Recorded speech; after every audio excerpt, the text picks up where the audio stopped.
Okay everybody, TechDollar here again with the 22nd episode of the Heroes Appendix video series. Its purpose is to help newer and veteran players alike to fully understand the ins and outs of all the characters in Hero Wars Mobile.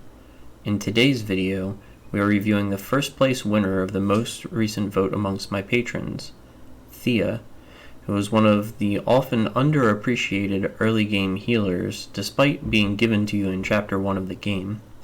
However, in endgame play, Thea is a staple in many people's lineups and just may be a great unit add to your ever-expanding roster. In today's video, we are going to be discussing her skills, how they visually appear, and their uses both practically and strategically, when to use Thea, when not to use her roles in the team, skin priority order, artifact priority order, and glyph stat priority order. First up is Thea's activatable skill, Solar Sanctuary, which is commonly referred to as her ultimate, because this is the ability she can use once her yellow energy gauge is filled during battle. Thea will grow in size and raise her staff to the sky and release a radiant solar burst of light that expands the majority of the battlefield, healing all allies that are still alive. This skill has a deceptively high healing ratio at 30% magic attack plus 6200, which doesn't scale that well from leveling. However, since it hits all 5 of your allies, it's basically a 150% magic attack ratio for total healing done. A note to make is since Thea gets such a high magic attack, most of her healing potential comes from reaching her magic attack peak, and not from leveling. Each level up, this skill gains a measly 51 to 52 healing. However, this is equivalent to gaining plus 155 magic attack. Many of Thea's late game equipment give 1,000 or more magic attack, which gives her a much larger gain than leveling would. Thea's second skill is called Healing Beam. Thea will raise her staff to the sky and make a fearsome looking face, and her staff will glow as a green beam similar in appearance to her basic attack will infuse the lowest health ally with extra life.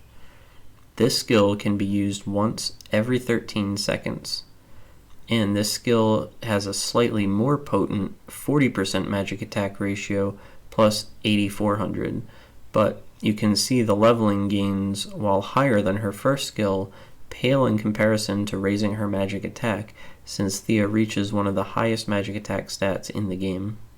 Thea's third skill is called Vow of Silence.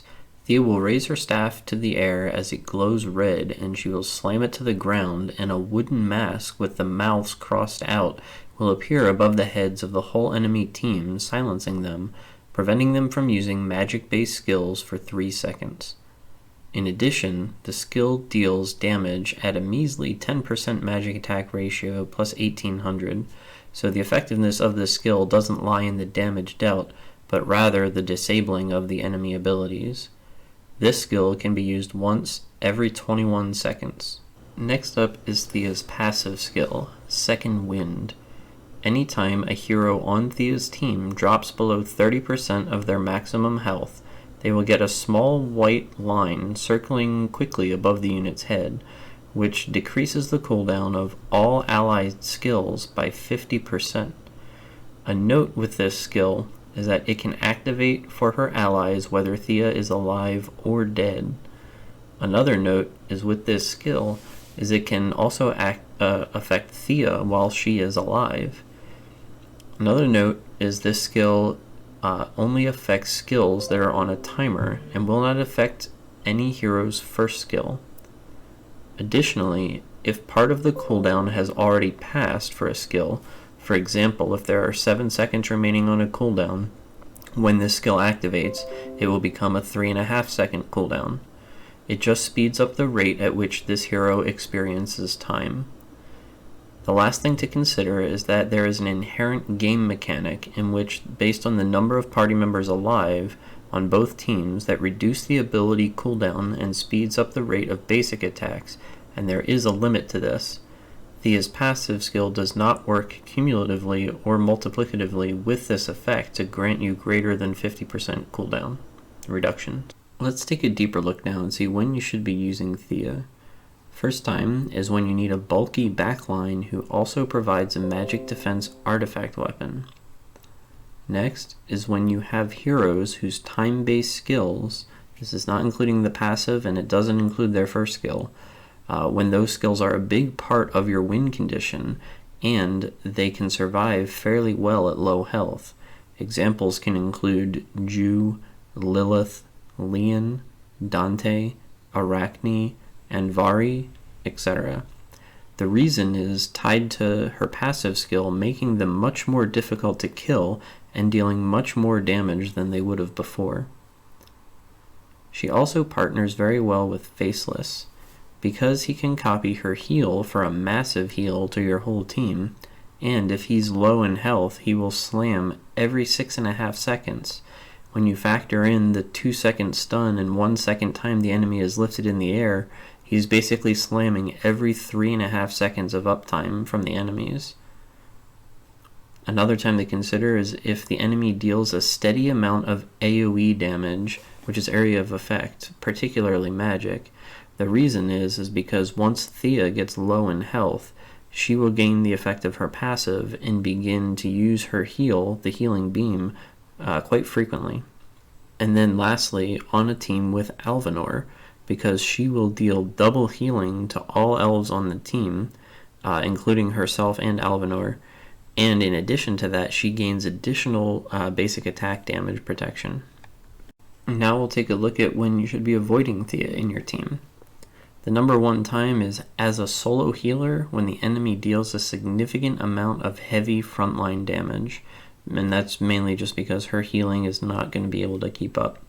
And if they're only doing frontline damage, then the rest of your team isn't going to be able to benefit from her passive, and so she's really not going to be doing a whole lot.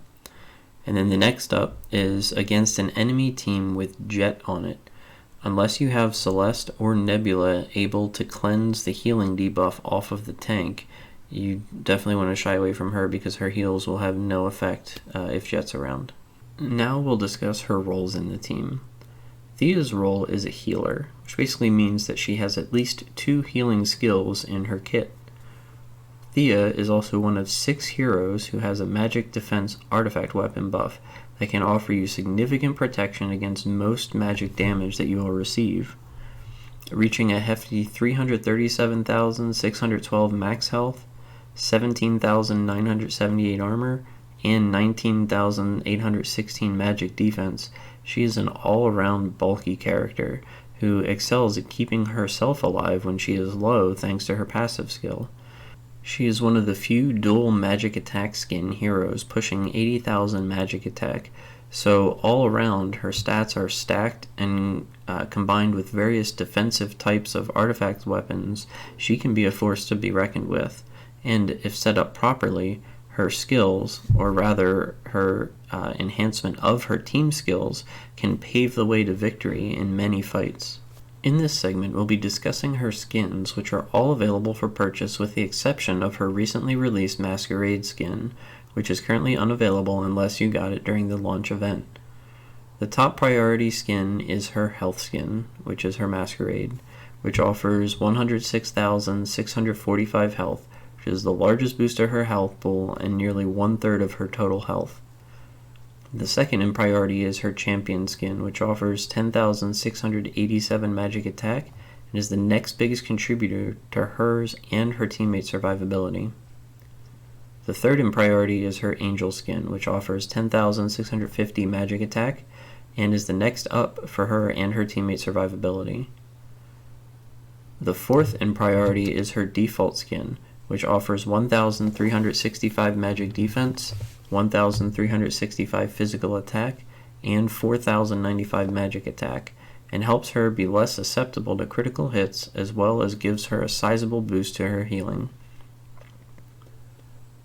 The fifth in priority is her winter skin, which offers 10,665 armor, and helps shield her from the likes of Jorgen's Leper and Galahad's ult, and even Kira's Ricochet during the armor artifact weapon boost from most tanks. Next we'll discuss artifact priority, which means which artifact is the most important to level up first. First up is her book, which grants her 10,680 magic attack and 53,394 health, and offers her the largest single source of survivability out of the three. The second in priority is her artifact Ring.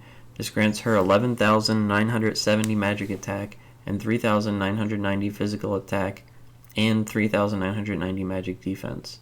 This is an important artifact to have and can help her a lot, particularly early against casters, especially if she's partnered with Faceless, and will help keep her going against crit teams and keeping her alive longer.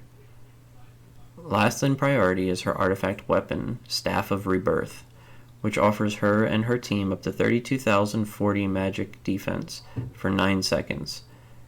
While being a significant boost to everyone's magic defense, it's lower in priority because you won't always be faced with a magic attack team.